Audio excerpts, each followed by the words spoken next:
at the end of the day, I think that, operators that are out there, on the ground, pushing electronics, that are flying our aircraft, need to realize there's a potential they won't have comms.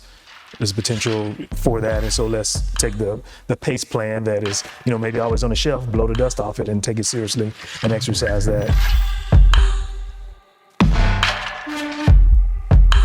As a reminder to listeners, all topics discussed are unclassified, and views expressed by guests or hosts are not necessarily the position of the United States Air Force or the Department of Defense. Welcome back to the Deciphering Doctrine podcast. My name is Harrison Meyer. I'm a captain in AFSOC.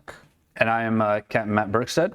Today we'll be talking about transitioning the Air Force from the global war on terror and counter-violent extremist organizations into the great power competition. Today we have Colonel Anthony Sampson and Mr. Casey Brooks in the studio with us. Sirs, you might be telling us about yourselves? Don't mind at all. First of all, thank you guys for having me. So cyberspace operations officer by trade. I started off in communications way back in the day. I've done a lot of stuff in my career. Some of the highlights, I ran a base network and a network control center. I was the support branch chief when there was an information warfare center back in early 2000s. I got a chance to be the chief of the Joint Cyber Center at U.S. Southern Command. We did full spectrum operations, including partner nation engagements, intel, a lot of good things there. And now I am the Air University Cyber Chair.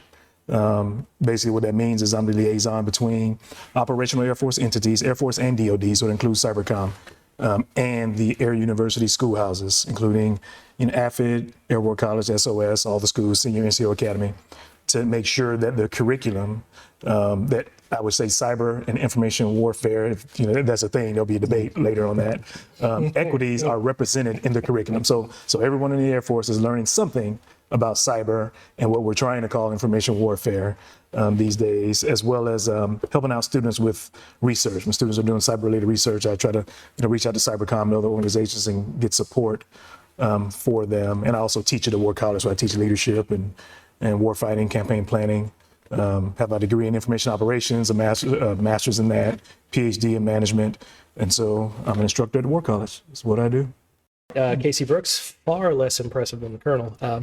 I am a retired security forces officer, been a commander, been deployed.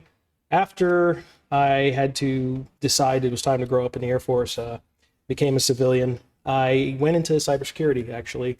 Was privileged to work with one of the NOSs, the Network Operations Squadron, as a project manager on the defensive cyber operations side.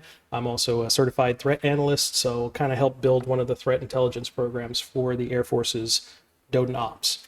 Now, from there, when I came back here to Air University to teach joint operations, where I help airmen learn how to operate inside a joint environment. When they get deployed to a JTF, they get in the halls and everything is spelled Army, and they're trying to figure out what to do. So what the Air Force gave me the privilege to do is to help teach folks how to get out there and be effective right away, teaching them what a battle rhythm is, teaching them about OPTs. It's actually a lot of fun, and one of the great things about LeMay Center, where I work, is we managed to evolve that course to actually give them their current classified op order for the mission that they were being deployed to. So they were absolutely ready to go. And then finally, today, why I'm here, is I actually work in the Air Force Doctrine Development Office. I am the AO that was responsible for AFDP 312, Cyberspace Operations, and 313, Informations and Air Force Operations. So kind of one of the most relevant things I'm bringing here today is that both of those documents are now signed by our commander and published for the Air Force. So by the time anyone's listening to this podcast, you'll have new guidance to look at, and that's a big part of what we're discussing today. That's why I'm here. Sounds great. So we're at a great time of change here. We're transitioning really from a war on terror, which has been the last 20 years. 20 years, yeah. That the Air Force has really been focused on in both Iraq, Afghanistan, and a few other locations.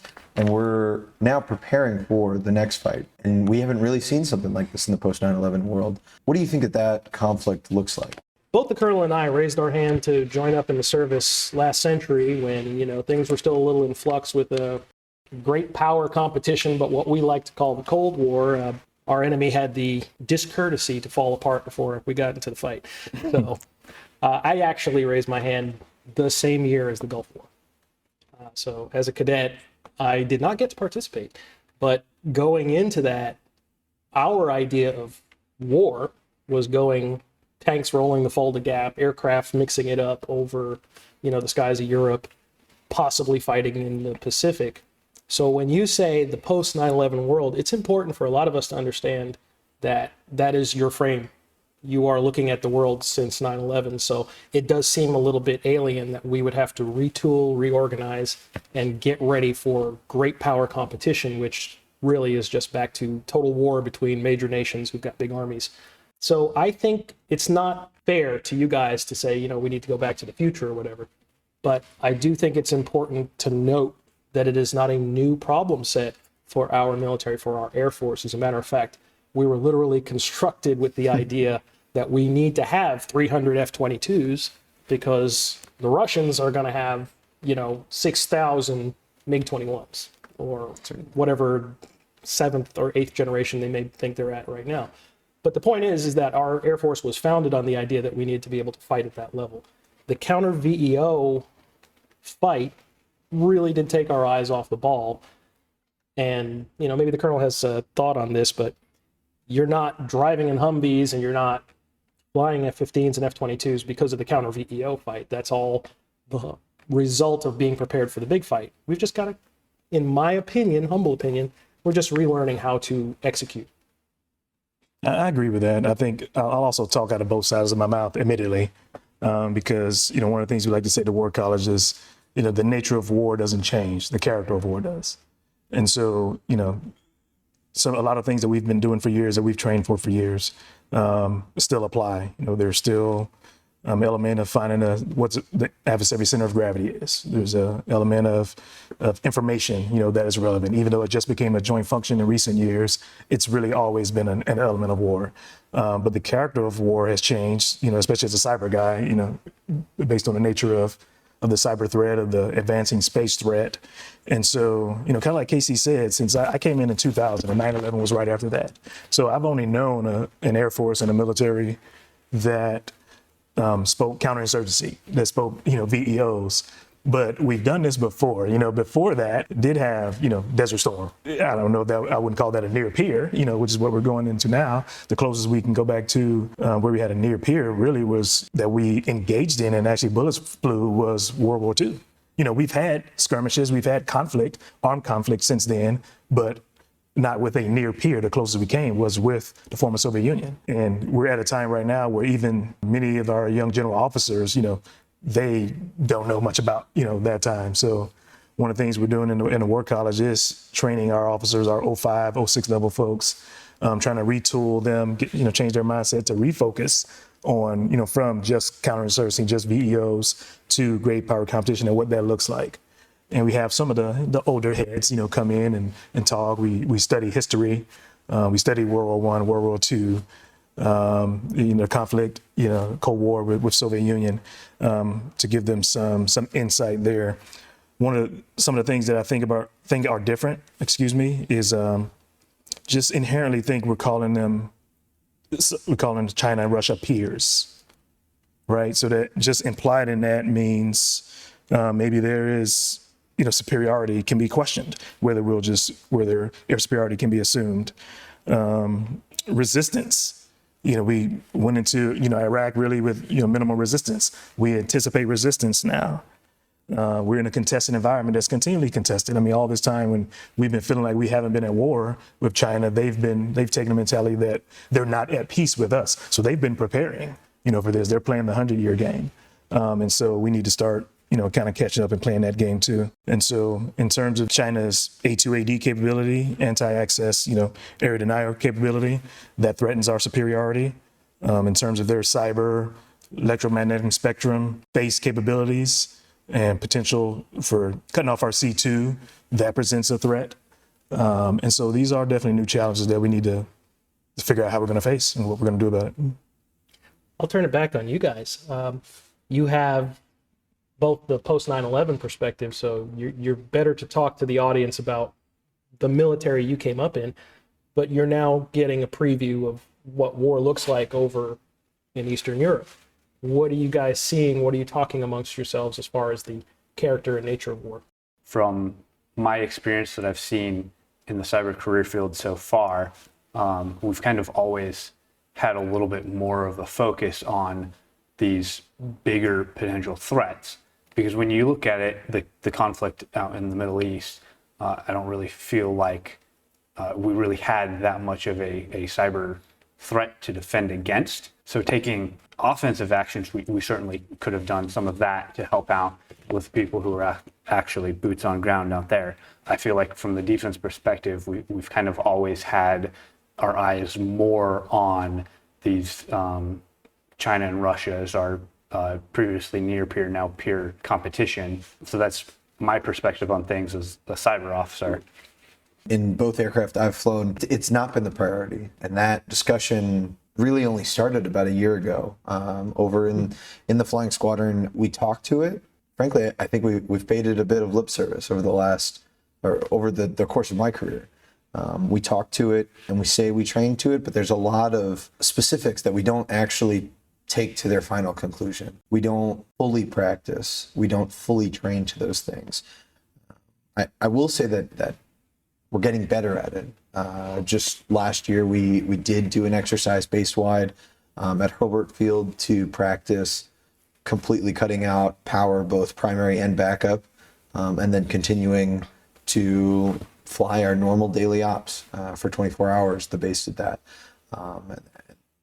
The point was to see where we were deficient, where we needed to either acquire more gear, train people to do other things, etc. But I would say that's not the standard. That is not the norm. And as an APSOC unit, sorry, sir, as an APSOC unit, you probably have a bit of urgency about making sure that you need to look at this right away because it'll affect you quickly. Exactly. That's one of the biggest reasons that I wanted to come and talk to this, because I don't know that we are necessarily training our people to the standard of a near peer yet.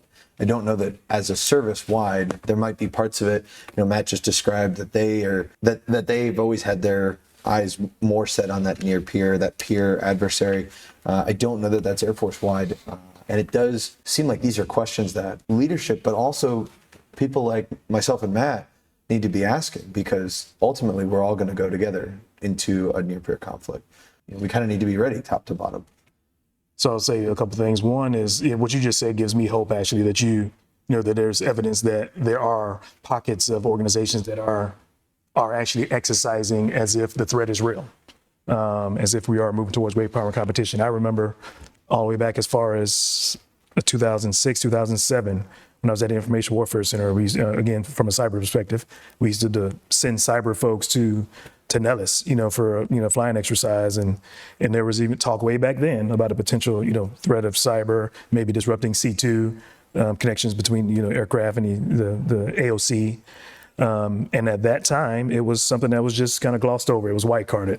We send cyber guys out there, and somebody waves a white flag. Hey, let's pretend cyber's gone for, C2's, gone for a couple minutes. Okay, continue the exercise, cyber guys. You go over there and play.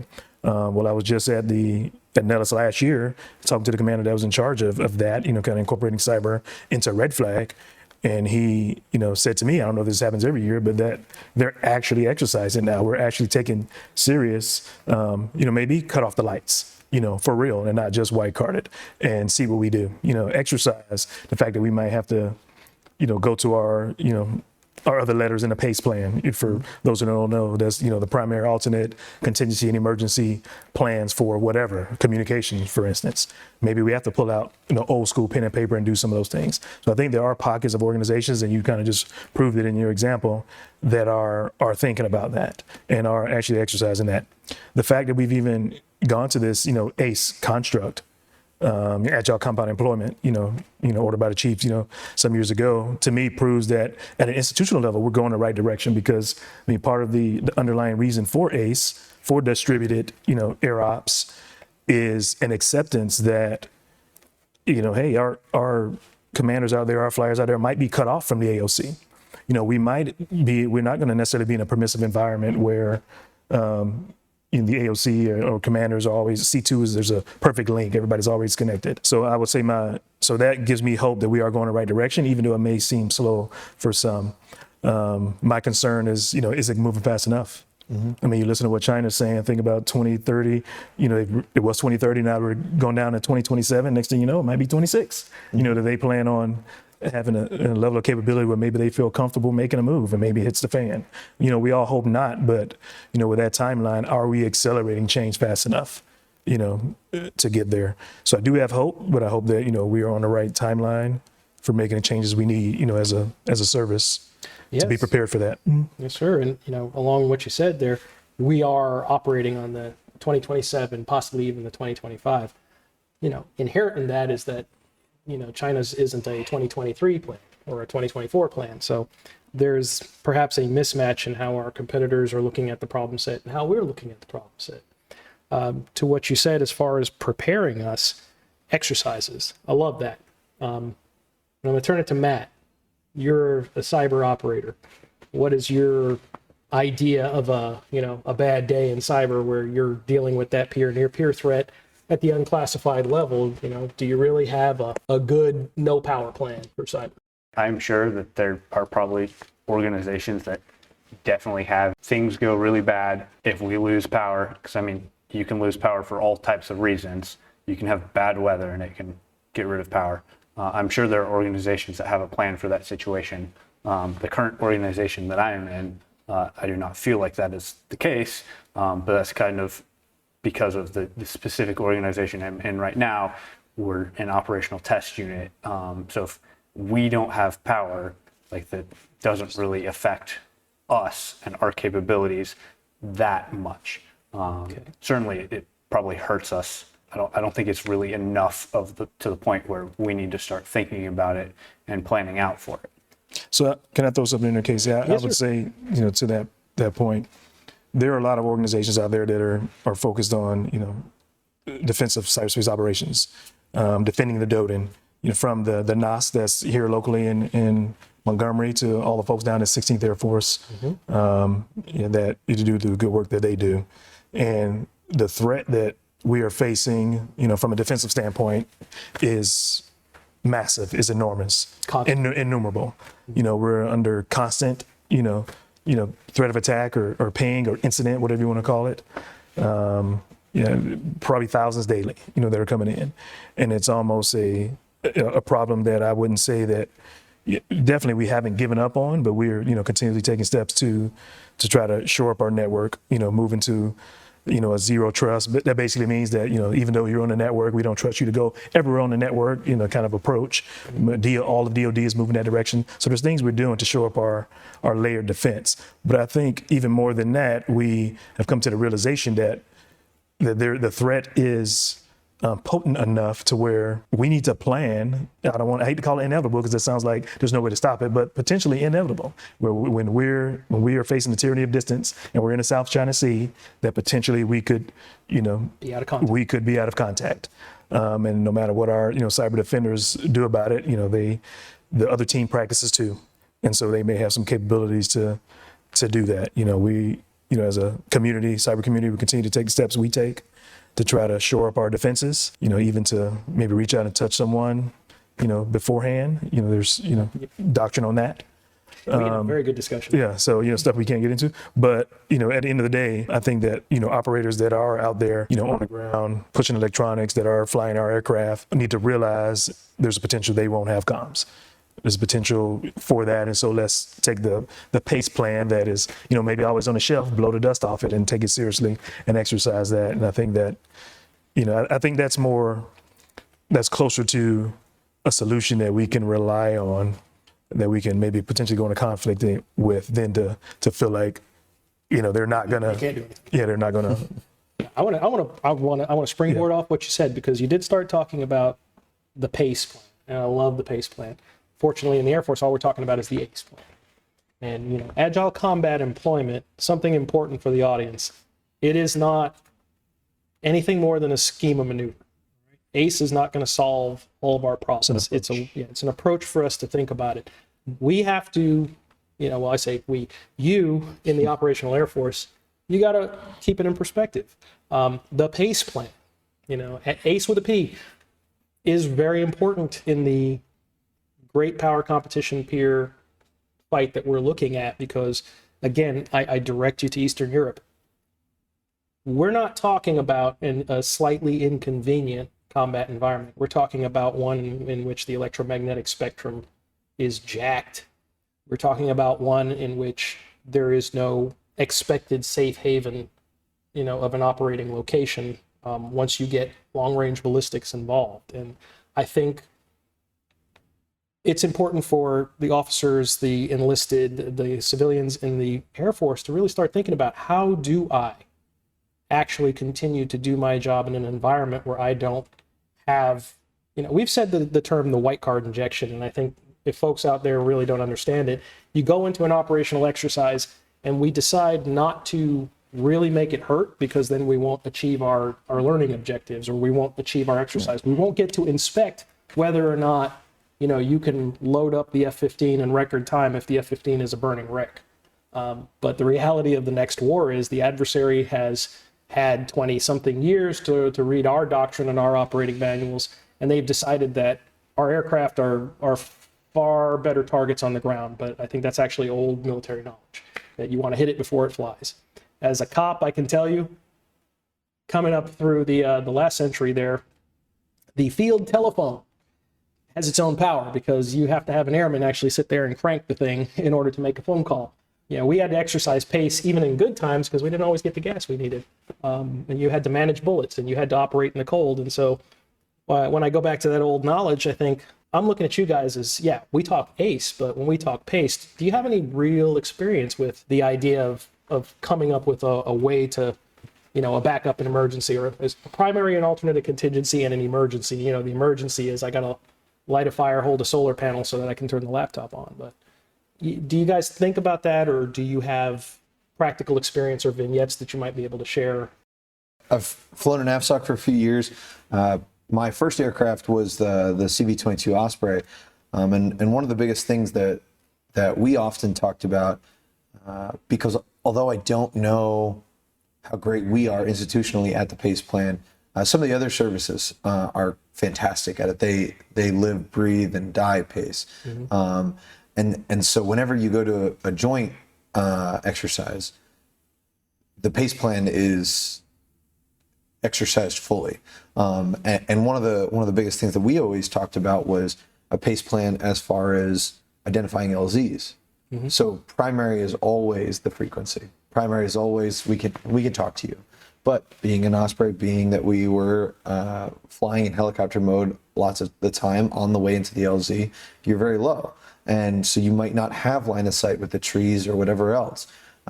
Now, take that to fighting a great power conflict, and maybe you don't have comms because you haven't had comms for the last hour because of exactly what you guys are talking about with the cyber attacks and intrusions.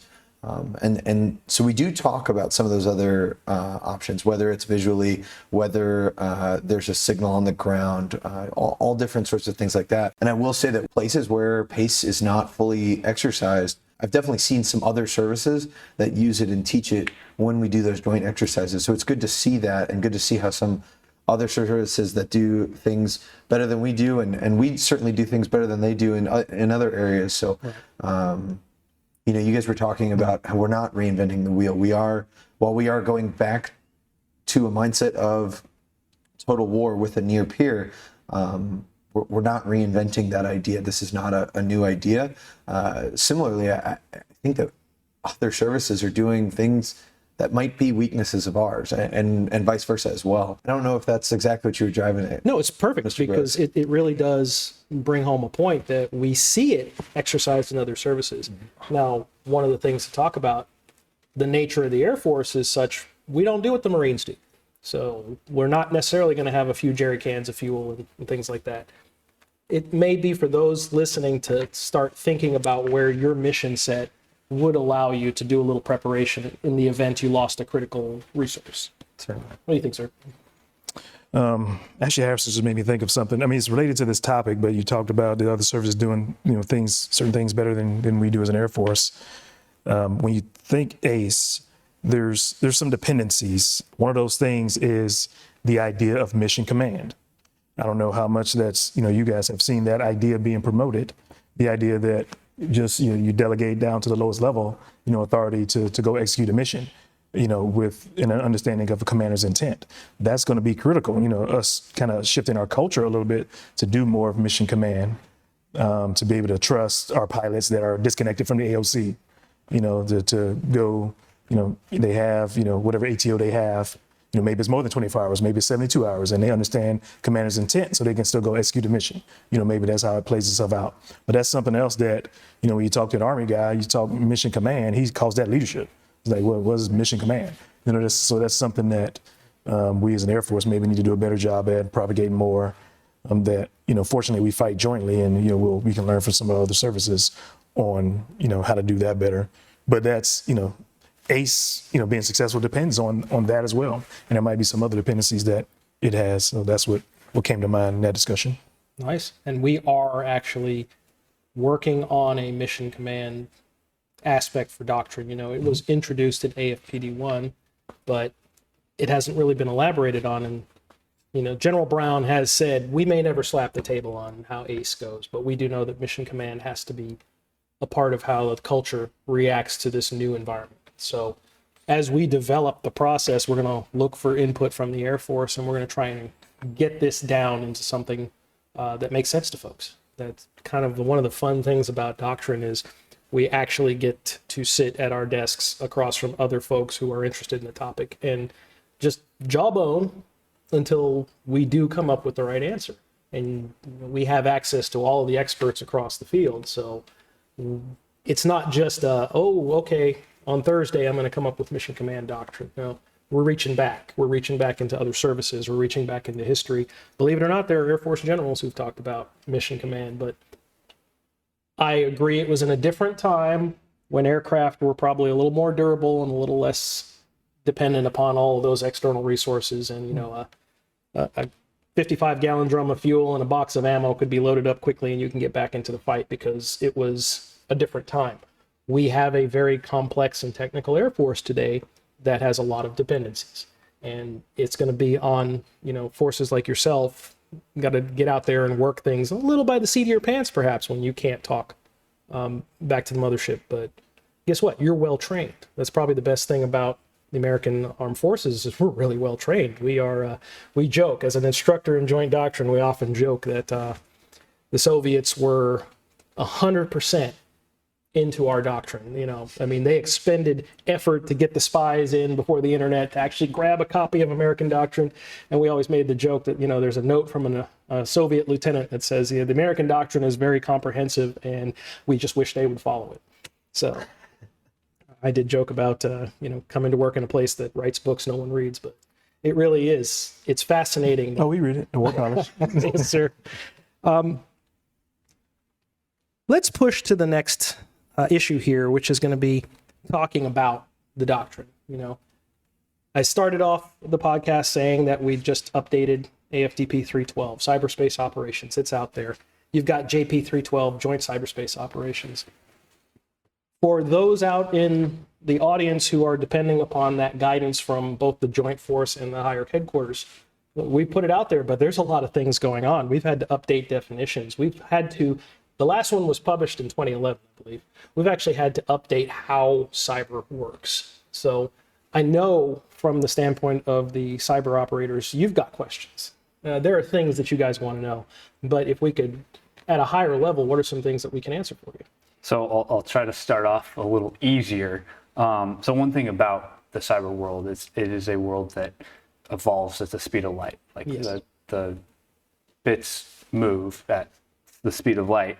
So if we have this world, this domain that evolves that quickly, is the review timeline that we follow for Doctrine. So I've been told, or I've heard that it tries to happen roughly every 2 years. So if you have a domain that is evolving as rapidly as cyber can evolve, is a 2-year timeline to review, make updates, is that enough?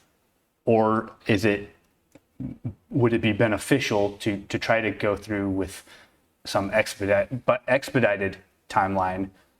Or is there even other documents and other places where these rapid evolutions are better captured and noted? Excellent question. Look, I'm going to commit some heresy here, but if you're going to Doctrine, figure out how to operate on keyboard, maybe you need retraining.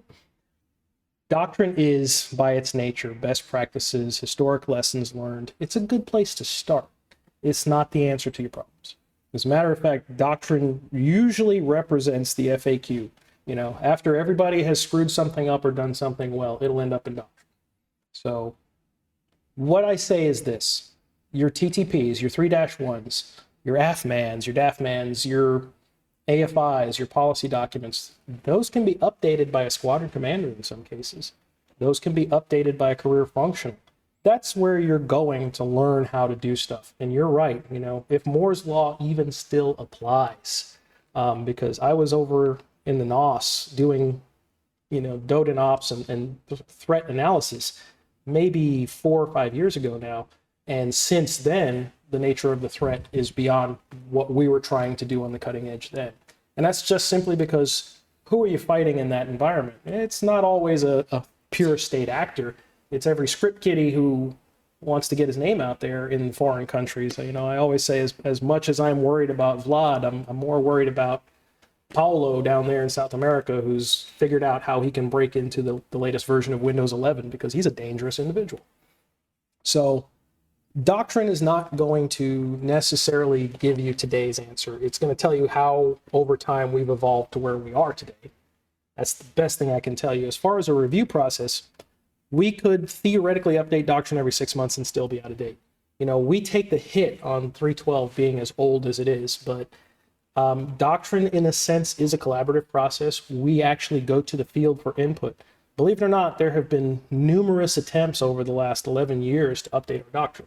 It's just after we get to a certain point of arguing the technology or, you know, the current ops versus what works best, it's just fallen to the wayside. So quite a Herculean effort on the part of the task, the community. When we did our latest writing group, we actually involved some operators from over in the Middle East. They dialed in to call and let us know what was going on.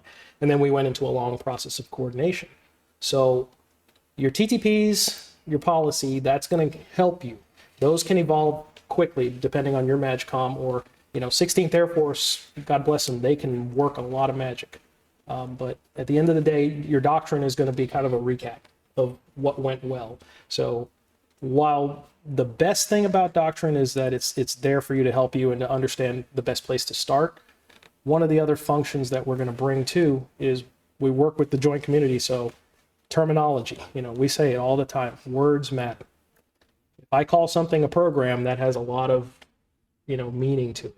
You know, if I call it a program of record, it's an even more important meaning. But if I call it a concept, now we're giving you a lot more leeway to do things, believe it or not. But once I call it Doctrine, it's like, okay, well, you've proven that this works. You know, you do this. That's been a big battle on some things. But I would say, to your question, are there better venues? Yeah, your TTPs, your AFMANs, your policy, your AFIs. That's where you go for your daily guidance. And you use Doctrine when you got to come up with new ways of doing things. So I have with your answer that you have, I have a follow-on question now for Colonel Sampson.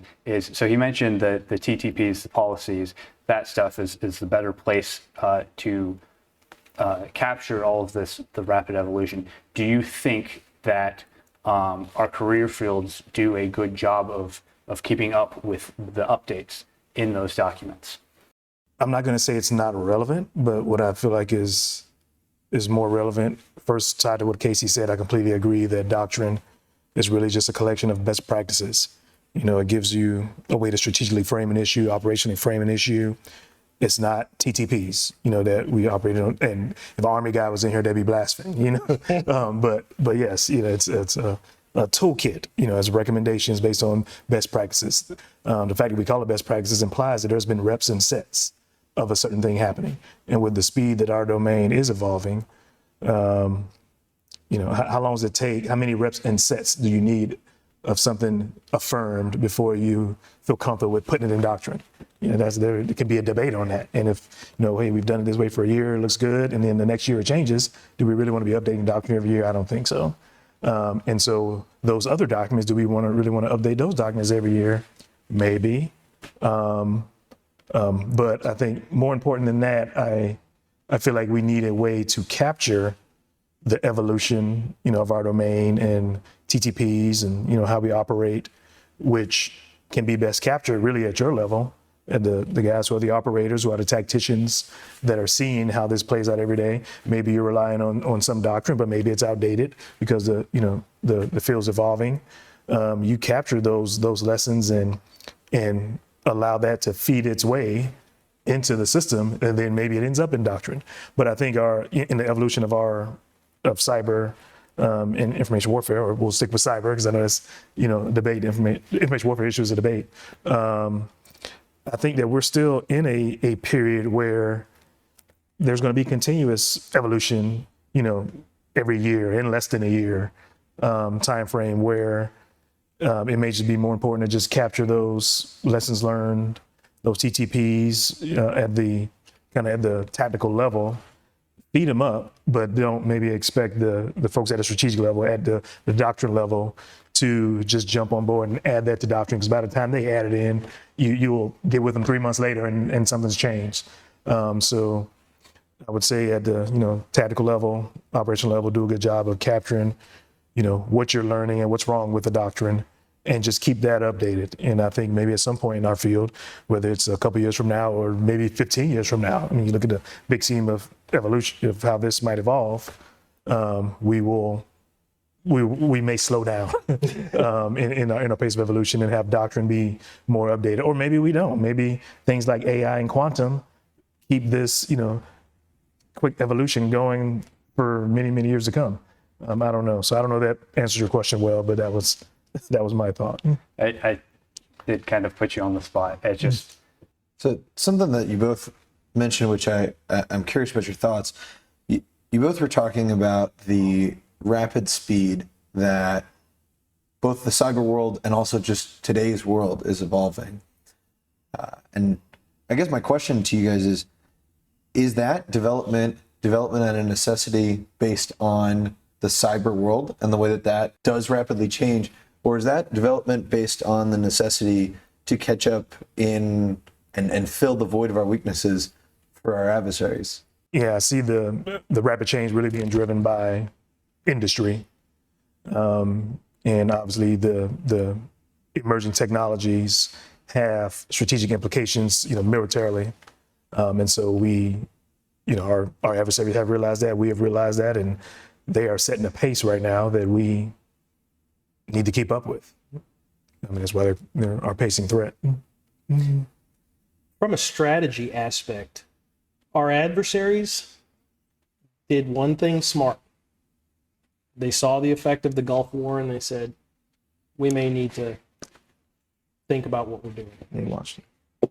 And so the world evolved rapidly because of industry and technology. And like I said, kid in South America with a good idea can get something on the global market. The world evolved because of Amazon. The world evolved because of Google. It evolved for so many things. The problem was, honestly, for the military, we didn't evolve. We are still using legacy acquisition systems to get massive programs, to get really cool pieces of equipment to the battlefield that take 15 years to develop. I laugh sometimes because I look at an F-22 flying around and I remember as a cadet hearing about the advanced tactical fighter that they started looking at in the 80s, and we finally got it. And as you know, we moved rapidly into the 35 because the 22 was already like, well, it's not exactly what we want, so let's get this new thing. And we're on the next new thing. We've got the MQ-1C now, and it's out there and it's testing because, let's face it, the revolution in military affairs, we didn't really want to rely on the drones. But sorry for you RPA guys, the drones. And so, but now, I remember actually having a heated discussion with an F-16 pilot about the fact that you can never take the man out of the cockpit. We need situational awareness. And, yeah, okay, I'm sure. Hopefully he's not in the box somewhere in Nellis flying RPAs, because that's the reality. We're not going to try and throw 10,000 F-16s at the adversary. We're going to try and be smart. So the character of war has changed to the idea that we aren't going to have absolute control. New technologies have come in. They've changed what the battlefield is going to be for us. Our adversary was smart. They looked at us and they said, all right, what are the weak spots? The same thing we would do. They do center of gravity analysis, doctrinal term. And they looked and they said, where's the U.S. weak? And that's what they oriented themselves against. So where we require a large logistics capability, they're like, where can we blow up that logistics capability? You know, you never want to pretend your adversary's 10 feet tall, but I think I'm not committing any heresies by saying the Chinese have a pretty strong home field advantage in their area because they've spent 20 years working against our capabilities in that area. And when they find a weakness, they shore it up. We have been consistently moving forward on the idea that we have achieved excellence in military operations, and so we just need to refine slightly. And the adversary said, you know what, let's change the game. And that's why we're dealing with what we're dealing with. So the world advanced. The United States military kept pace technologically with really cool things, but on the whole, we gave the adversary both the time and space necessary to develop a new strategy. You know, and you've come through this Air Force, you've come through our military. It takes a little while for us to respond to large systemic and institutional changes. And it's going to take a while, absent a shock, because again, remember, you know, when something blows up in Pearl Harbor, that's a shock, and you start tooling real quick. Something, you know, I'm from New York, so I can tell you, I used to walk outside. I did not care that the Twin Towers were there. It was just a thing in the background. Now that they're gone, it's kind of a big deal. And it was a shock to the system that forced us to change the way we do things. I just hope we figure out we need to change what we do before there's another shock. That's how I would answer your question. So, I mean, good points there, Casey. I would say, so one of the points you made, we're somewhat talking about culture here, maybe the Air Force culture, maybe DOD culture. And I've heard it said that for culture to change, it takes a dramatic event or just time. And I would say that is amplified in a bureaucracy, you know, which is what we are. And we have not just started, the topics we've talked about, we've been talking about it for years. You know, I've been in 22 years and we've been talking about it since I was, you know, in you guys' shoes as captains. But it's just, you know, been slow moving for whatever reason. Cultural change, maybe slow to change. Funding, realities and limitations, you know, maybe part of that. The lack of the reality of a threat, you know, a peer threat may have been part of that. But I think we've come to a point where we've embraced that. No, this is real. We have a peer threat. You know, there's some changes that have been dramatic. You know, one of the things we talked about before we kind of went live was the enhanced budget authority that now Cybercom has. Again, I'm putting my cyber hat on, you know, thinking about that. That's something that, you know, would have been unheard of, unthought about, you know, 10 years ago. They're now, you know, full, you know, unified combatant command, you know, just that in itself. So I think we're moving in the right direction. We are a bureaucracy, and some of these things take time. These things are dependent. There's the word dependencies again, dependent on, could be Congress, you know, they can sometimes go all the way up to that level. But again, I'm hopeful that I believe we're going the right direction. So you just brought up Cybercom. You mentioned rapidly changing outside world. So in the past several years, China stood up their strategic support force, kind of a cyber and informational warfare type branch. Germany also has a cyber and information domain service, which is also kind of a cyber and information warfare branch. From your guys' perspectives, the viewpoints that you have, do you believe that there may be a benefit for the U.S. going forward and potentially standing up a cyber or informational warfare branch? Potentially. I would say I'm not convinced of that yet. I mean, you look at the establishment of the Air Force when we got up under the tyranny of the Army, right? I'm say that jokingly, right? But I mean, one of the things was we wanted, you know, air-minded warriors. We wanted some budget authority so that we could fund capabilities that would take or contribution to effects and operations to the next level. Having a new service like, you know, space, you know, just did would definitely do that. At the same time, I think the cyber domain is so pervasive that other services wouldn't divest themselves, and we couldn't divest them. We, as in this new cyber core or cyber service, cyber force, couldn't divest itself. Services couldn't divest themselves of their cyber assets for this new cyber core or cyber service or whatever it was, which would be no different than our Air Force. The Army has aircraft, Navy has aircraft. The Air Force has a sea vessel. I think multiple sea vessels, and so. I think if anything did happen, it would be along those lines. There would still be a requirement for cyber forces to get at the different service components, missions. Cyber forces would have to remain in those services, but maybe there would be a benefit to our nation to have folks that were focused from a mission standpoint, from a budget standpoint, on being cyber minded. I'm just not, I think there's potential there. I'm just not convinced of that yet. That's my thoughts. I'm going to jump in and I'm going to say that, the way cybercom is currently set up, and something for the audience to understand, the services execute cybercom's operations, but they don't have a whole lot of authority to go out and do their own things.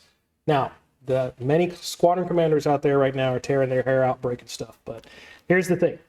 You'll have your service capabilities. There are things you are allowed to do, but on the whole, cyber operations, the OCO, the DCO IDM, these are offensive ops, defensive ops, individual defensive measures, response actions. A lot of what goes on in cyber has to be authorized at cybercom, at least somewhere in their chain.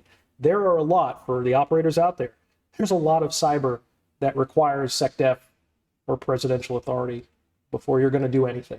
So, while doing the DODN ops on the CTO is cyber operations, the stuff that we use to reach out and touch people, generally we do not have the authority to do ourselves. That's just the reality. So, this is where I kind of get into the speculative. The one fact here is that the 2022 NDAA gave U.S. Cyber Command enhanced budget authority. What does that mean? That means in FY24, Cyber Command is going to get control of the money. Now, does that mean they're going to take the forces away? I don't know. Does that mean that they're going to decide that there's going to be a unified cyber force? Again, I don't know. Just a cursory reading of what was allowed says that they're going to have organizational control of the money for cyber force management. That scares a lot of people. It scares me. Because I think I remember we started talking about, what we really need to do is probably give Space Command enhanced budget authority over, what's going on with space operations, and now it's gone. Now it's theirs completely, 100%. So there's a risk that there's going to be changes to the way that we do things. Casey's opinion. The reality is the ComRel, it's not going to change. We may go from a force that organizes, trains, and equips cyber forces to get after the mission, but we still get after Cybercom's mission. If they take control of that, I think we will still organize, train, and equip forces to go and be a part of Cybercom the way we do for SOCOM.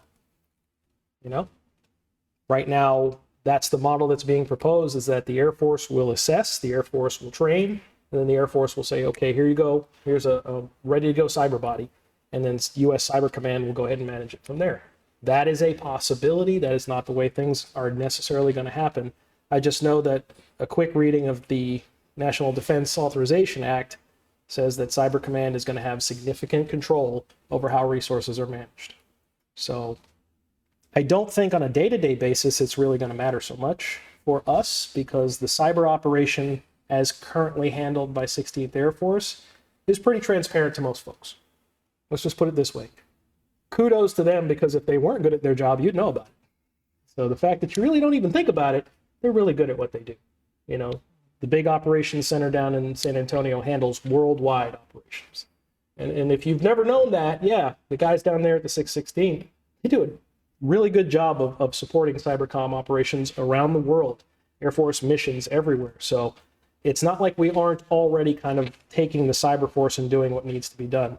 It really could be, from a doctrinal standpoint, the ComRel command relationships might change a little bit depending on how, the joint force decides the cyber forces will be operated.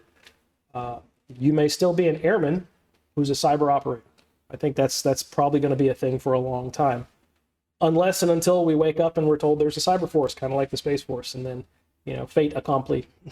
So I feel like, do we need a cyber force?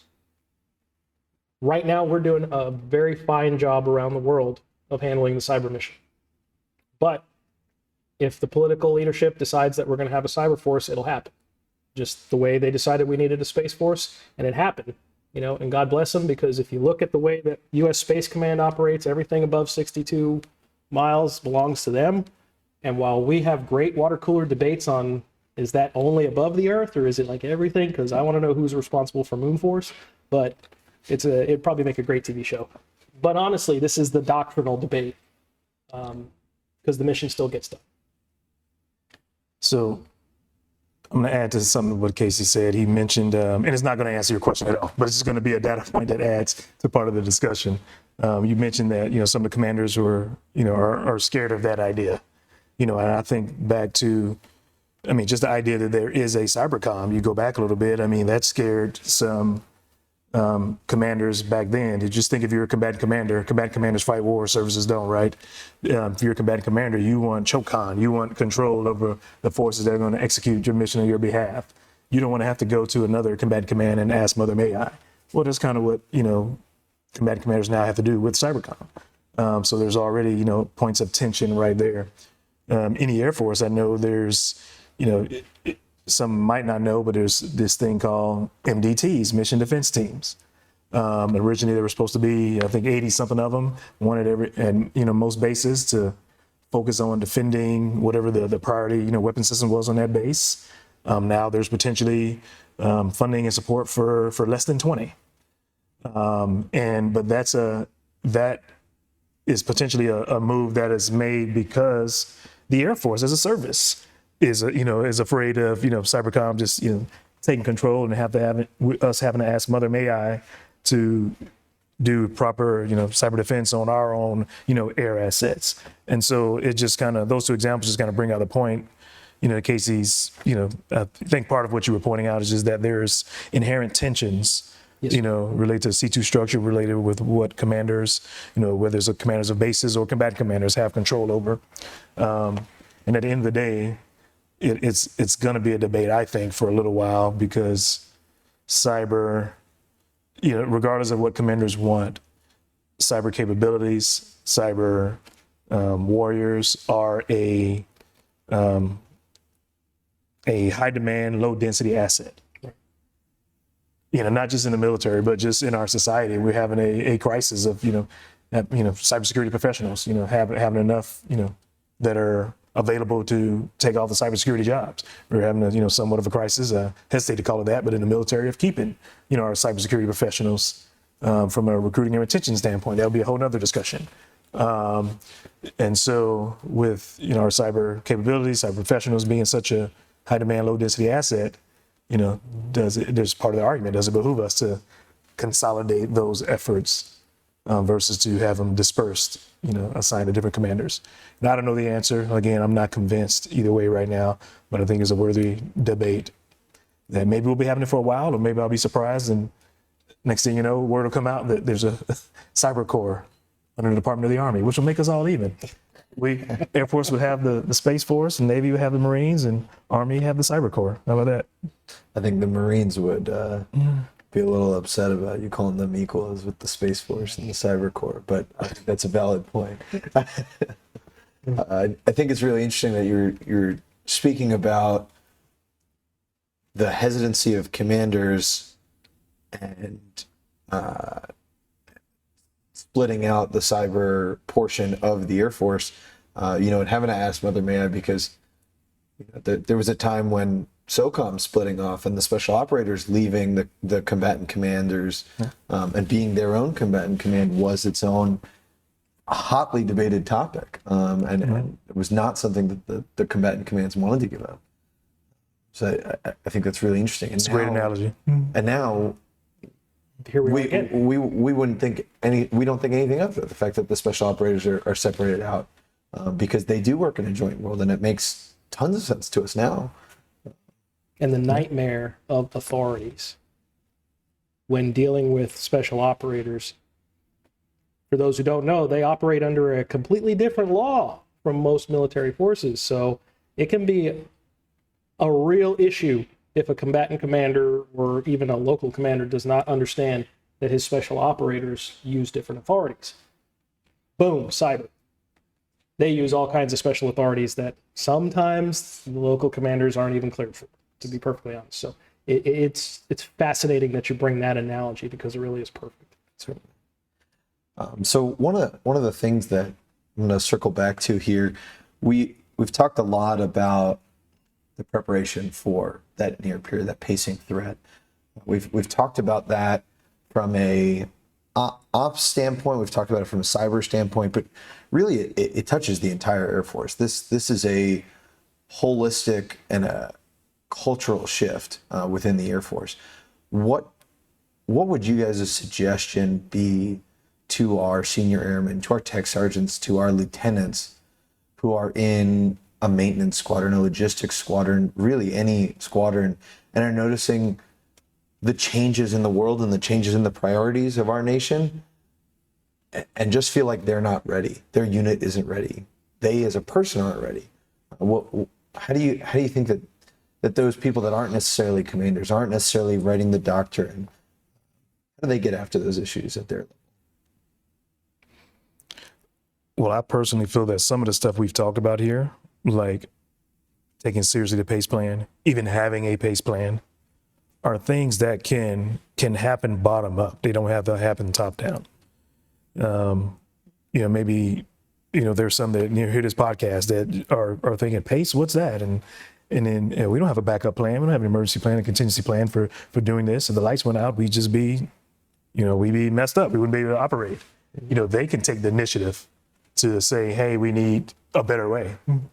And I think most commanders, at least at the War College, we have, and same thing at Air Command and Staff College. We have 05s, 04s coming through Air Command and Staff College, 05s and some 06s going through the War College.